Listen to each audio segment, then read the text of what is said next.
আন্দোলনের 5টা দফা দেওয়া হয়েছে, যেটা আপনারা প্রেস নিউজে পেয়েছেন। তারপরও আমরা এখনো অবস্থান করছি, সেই দাবিগুলো যতক্ষণ না পর্যন্ত মেনে নেওয়া হবে ততক্ষণ পর্যন্ত আমরা এখানে অবস্থান করব। মূলত আজকে এখানে অবস্থান করা হচ্ছে শাহবাগীদের বিরুদ্ধে। আপনারা নিশ্চয়ই সকলেই জানেন যে 2013 থেকে শুরু করে শাপলা চত্বর এবং গত 16 বছরে যত হত্যাকাণ্ড, বিচার বহির্ভূত হত্যাকাণ্ড হয়েছে এবং এই যে স্বৈরাচারের পতন হয়েছে জুলাই গণঅভ্যুত্থানে, সেই স্বৈরাচারের সকল অপকর্মকে যারা বৈধতা দেওয়ার চেষ্টা করেছে তারা হলে এই শাহবাগী। এই শাহবাগের তারা কি কি করেছে সেগুলো আপনারা দেখেছেন যে 2013-14 সালে এবং শাপলা চত্বরে যে বিচার বহির্ভূত হত্যাকাণ্ডগুলো হয়েছে সেগুলোকে তারা ঘটানোর জন্য উৎসাহিত করেছে। এবং আমরা দেখেছি 2013 সালে তারা এখানে গণজাগরণ মঞ্চ করেছিল।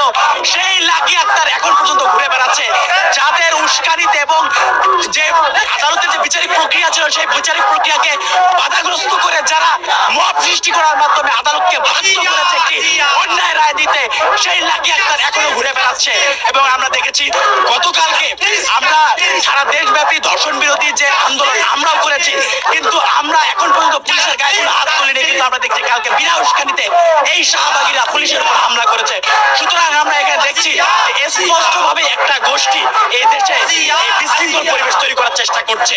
আমরা যেই শাহবাগ দেখেছি সেই শাহবাগ তুর উত্থান আমরা এই বাংলাদেশে হতে দেবো না। এই বাংলাদেশে এই জায়গায় যদি আবার একটা শাহবাগ তুর জন্ম নিতে হয় তাহলে আমাদের জীবনের বিনিময়ে আমাদের রক্তের মধ্যে নতুন শাহবাগের জন্ম নিতে হবে। সুতরাং এই সকল গণহত্যাকারীদের যারা বৈধতা দিয়েছে তাদেরকে যতক্ষণ না পর্যন্ত গ্রেফতার করা হবে, যতক্ষণ না পর্যন্ত আওয়ামী লীগকে নিষিদ্ধ করা হবে, যতক্ষণ না পর্যন্ত এই যে 5 দফা দেওয়া আছে দাবি আদায় না হবে, ততক্ষণ না পর্যন্ত আমরা এখানে অবস্থান গ্রহণ করবো ইনশাআল্লাহ। এতক্ষণ কিন্তু শুনছিলাম যে তারা কিন্তু বলছে যে তারা ততক্ষণ পর্যন্ত থাকবেন যতক্ষণ পর্যন্ত এই যে 5টি দফা, তাদের 5 দফা যতক্ষণ পর্যন্ত বাস্তব না হয়, এবং তারা কিন্তু এখান থেকেই মূলত অবস্থান করছেন।